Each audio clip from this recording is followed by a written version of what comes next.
Neal, may I ask you a question, please?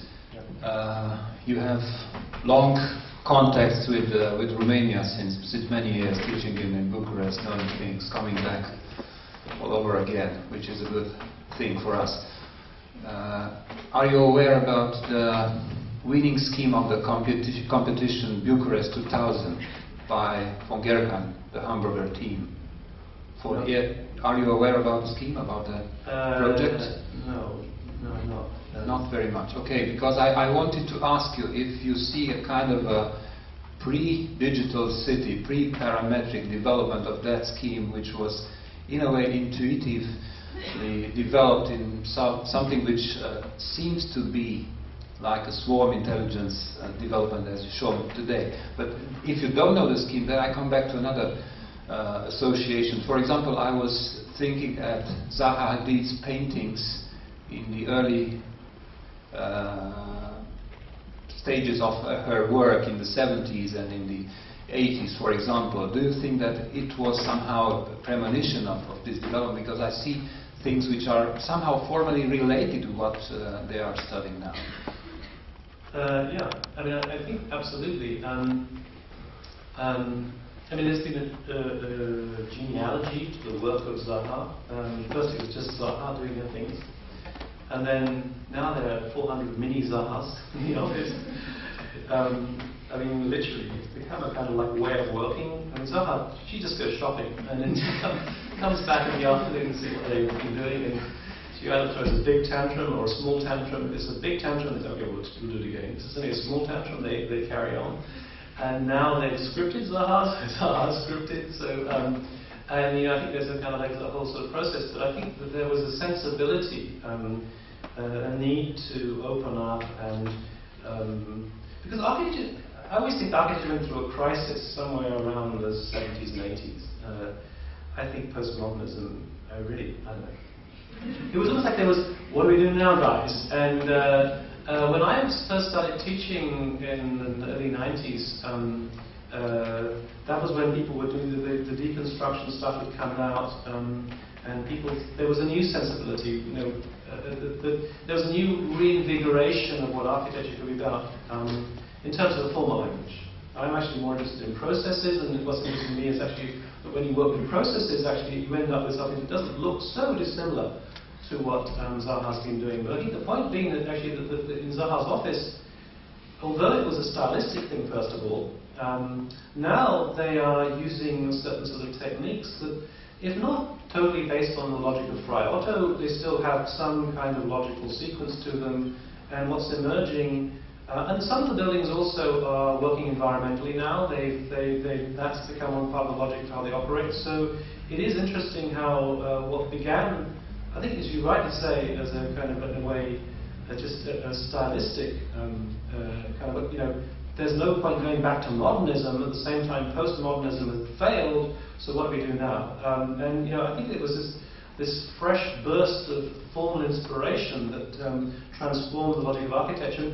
When I was a student, I think I'd been looking to the Sydney Opera House, and that was really interesting. And then I went to architecture school, and I was at Cambridge, and I was pretty bored by it. But then I saw Zaha's work, and I thought, well, that's what I thought architecture should be about. That's what is, you know, something dynamic, inspirational. That's the way forward, surely.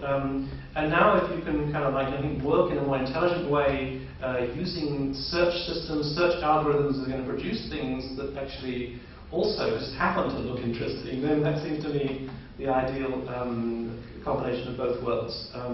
So I suspect you're probably right. There was probably a background desire for something else that eventually did that. And you could imagine that the Hong Kong-Shanghai peak system, which looks like an explosion of agents in its early diagrammatic form, you can sort of see that maybe there is a kind of some combination in a way that so that's an interesting question. Yeah.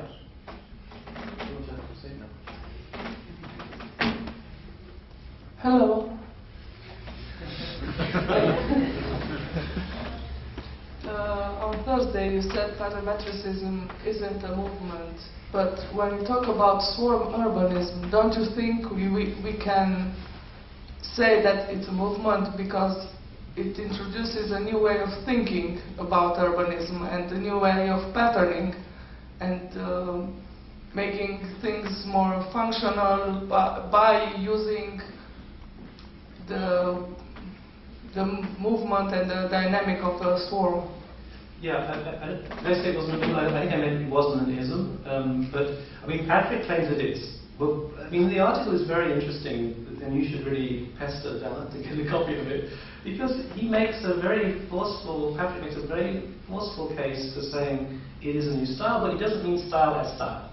He just means style as a result of a way of thinking. So, you know, a bicycle looks like it is because it's an intelligent understanding of processes. And so we have an aesthetic that emerges from a certain way of thinking. I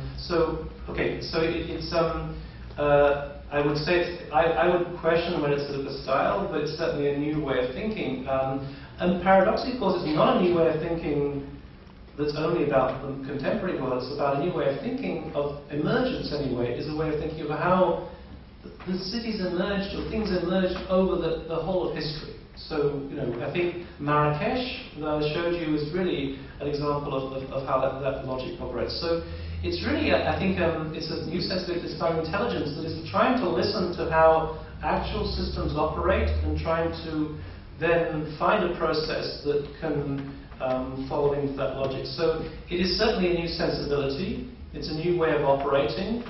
And I guess that if a new way of operating, a new paradigm, then I guess it does tend towards an ism or a style, even though I want to kind of like not use those terms. So, you know, I would agree. You know, it's something that it's caught on in a lot of the schools that I have been working with, and every 2 years I curate the Beijing Biennial, and you get a really interesting cross section of what's happening around the world. It's very clear that this way of thinking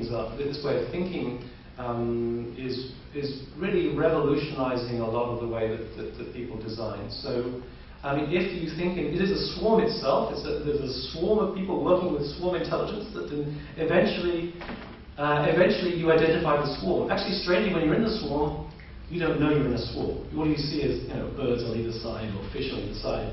You don't understand. You've got to step outside it to see that it is a swarm. So there is a swarm intelligence within the use of swarm intelligence, which I can't see, but you're probably right, it's a flock, it's a flock of architects. I will say one thing that was kind of, I mean, I spoke about in Bucharest a while back, and Dorin Stefan was really intrigued by this notion of flocks of birds and things, and there was an event in London, and it was in the Romanian Cultural Embassy, and it was Cultural Centre, and it was about what should the city be. And it was very interesting because they brought in a group of British, very British planners and architects who sort of, I think it should be this, you know. And they gave all these really static rules. And Dorin said, well, I don't know what the city should be, but here's the story. And he told the story of the emergence of Bucharest, that there's a kind of fictional story that somehow combined a kind of like a bit of Rem Koolhaas, Delirious New York, with the story of the foundation of Rome, and it was really a very beautiful story of flocks of pigeons. And I could see all these British people looking at each other and saying, what is this guy talking about? But actually, it was super interesting, and